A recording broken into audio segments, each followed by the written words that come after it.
everybody. Good night, kind of, slash good afternoon. We just wanted to go over a couple of things tonight. We kind of wanted to talk about going to bed mad at each other. Since it's nighttime, we thought it might be a kind of a good topic for a lot of couples, seeing that we know problems can arise after work, coming home late at night, kids getting ready for bed. Just a lot of things can happen at night, so we kind of want to take the time to talk about you and your spouse going to bed together. Want to start off? Yeah. Actually gonna start in Ephesians 4:26 all the way through 27. It says, "In your anger do not sin. Do not let the sun go down while you are still angry, and do not give the devil a foothold."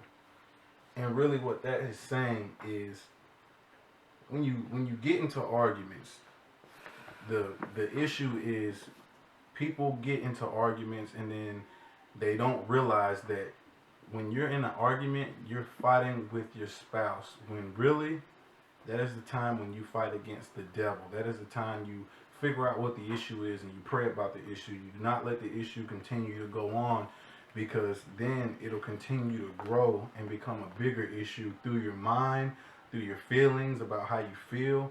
And that's just Satan. That's just how it works. And then you think, oh, well, we can just go to bed and it'll be over in the morning, when in reality, no, that's not how it's going to work. Because once you go to bed on those things, then now the devil has time to, in your mind, while y'all are separated and you're sleeping, to continue to peddle that in your head and keep those things going. So then when you wake up in the morning, it seems that it was more of an issue before now than it was last night, when you had a chance to actually stop it and pray about it and get the issue done and over with and carry on and go on without your life and your marriage. So just the big thing is, when you have an issue or y'all are having a disagreement, you want to go ahead and capture that and pray over that and talk it out with each other, so that it won't be an issue when you go to sleep. So that when you go to sleep, y'all are peaceful, y'all are happy in heart and in mind. One of my verses, I encourage everybody to go to chapter in Proverbs, read 14 all the way to 15. I'm not going to read all of it because it's a lot, but I kind of bookmarked a couple things that I wanted to read over at least. The first one is Proverbs chapter 14, verse 1. It says, "The wise woman builds her house, but the foolish pulls it down with their hands." And then 14:29. "He who is slow to wrath has great understanding, but he who is impulsive exalts folly." Basically what that means, the first part of it, the wise woman building her house, basically us as women, we have the ability to uplift our house, and we can do a lot of things through Christ. We can speak into our husbands, speak into our marriage, speak into our children. But the ones who want to fight and argue instead of listening and learning from God can easily tear down a household as easily as she's built to brought it up. Also too, with "he who is slow to wrath but has great understanding," it means he who can argue quickly but doesn't understand basically what they are arguing about has impulsive. Means they act strongly on it and act quickly as well. So basically, as we're speaking, if we were going to get into a fight, we say things out of anger and out of hate versus thinking before we speak, which we learn as young children to do. Think before you speak. Think before saying that hurt somebody's feelings. Whenever you speak words of anger and words of hate and words of just pure mean and evil, wanting to intentionally hurt somebody, your spouse is affected by that. You have the ability as the woman of the household or the man of the household to build your household up, and you also have the ability to tear it down. And then to back up on that, then you continue down still in Ephesians 4, but you're going to go from verse 31 all the way through. And you're going to stop at 32. But it says, "Get rid of all bitterness, rage and anger, brawling and slander, along with every form of malice." And malice in the definition is hatred or wishing harm. So when you're mad at your spouse and you're trying to get back, or y'all are arguing and you're all about getting back in, getting the last word, that's where you get wrong. That's where the devil's foothold then comes in, because now you're not speaking things. You're not speaking good things. You're not. God is not intended in anything that you're saying, because you're mad. You're angry. And it also says in the Bible to not sin while you are angry. Do not sin in your anger. And that's just another thing, because that is your spouse, your husband or your wife, or whichever, vice versa. You are to speak life into them. You are to speak good things of them, and you're supposed to want and wish good things for them and pray on them. So you have to catch those kind of things. Like she said, you have to be slow in anger and when you talk. So that means, you got to think about what you're saying, because what you say, you can speak these things into your spouse. So you want to be careful about what you say. You want to think, and you want to make sure that when you are saying things, that you're speaking good things into your spouse. You want to encourage them more than discourage them. And when you're arguing, that's the time where you guys come together and you guys defeat Satan. That's where you really get to conquer him with God as a couple, as three. You, your couple, and God. So that's just really what the big thing is. What we're trying to get at is you got to think. You got to make sure that God is the initiative in everything that you do. So when you go to bed at night after an argument, it's done and over with. It's squashed, because y'all have stopped, y'all have talked it out, y'all figured out what the issue is, and you guys have prayed over it. And when you pray, that gives you a sense of peace. And when you go to bed with a sense of peace, when you wake up, then there's not that issue of what happened the night before, because you've already ended that and you've already prayed with it through God. There's also another verse kind of goes along with what he was saying. It's James chapter 1, verses 19 and 20. It even says at the top of it says, quality is needed in trials. It says, so then, my beloved brethren, let every man be swift to hear, slow to speak, and slow to wrath. For the wrath of man does not produce the righteousness of God. Just like he was saying, that hateful, mean, hurting words that you say to your spouse whenever you guys are in an argument does not speak Christ. It does not lead to anything good. That is the devil solely and purely trying to squeeze your way into your relationship. So if you two are, let's take an example for our fights, over a dog. If you two are fighting over a dog that in the middle of the night got out of its cage and wanted to go and lay in the bathtub. Whenever I asked him to get up and go get the dog out of the bathtub, it was a, no, I'll do it in the morning, she's fine. That sparked a fight for some whatever reason with us. It sparked a very big fight. And instead of it being handled with an explanation and an understanding and talking, it led into a fight, him trying to leave, me crying, and just a whole bunch of things just kind of sprouted out of control. That one little thing that you just get that devil, that one little inch to get inside of you guys, he's going to move right in. Right in. All it takes is one time.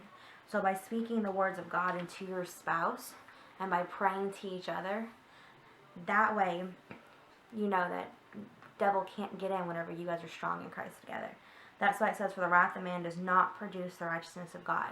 Because whenever you're speaking out hate and you're speaking a wrath basically into your spouse, the righteousness of Christ is nowhere near that. You need to speak words of purity and love and support into your spouse, even when you guys are mad at each other. I know it seems hard sometimes.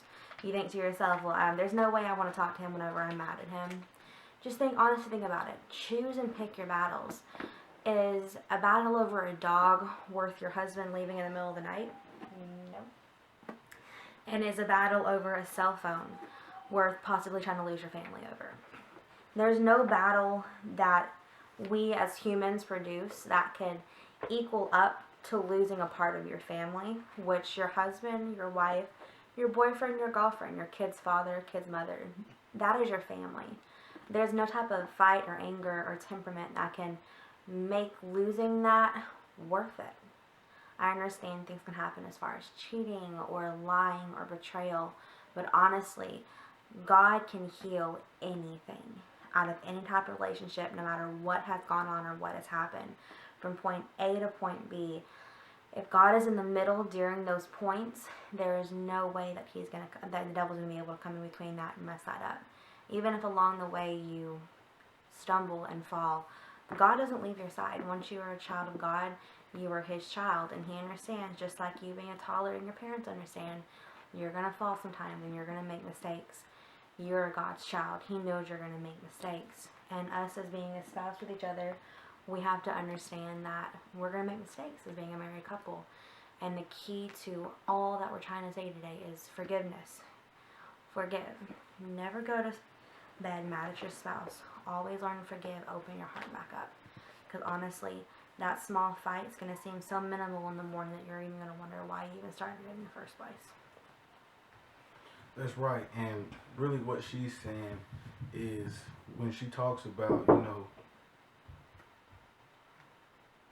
just pause it. I don't know if I can pause it. Sorry about that. Yeah. Had to put the daughter to bed. Yeah. Back to what we were saying. Where she talks about how it's you, your spouse, and God. It says right here in Ecclesiastes 4:12, though one may be overpowered, two can defend themselves, but three is not easily broken.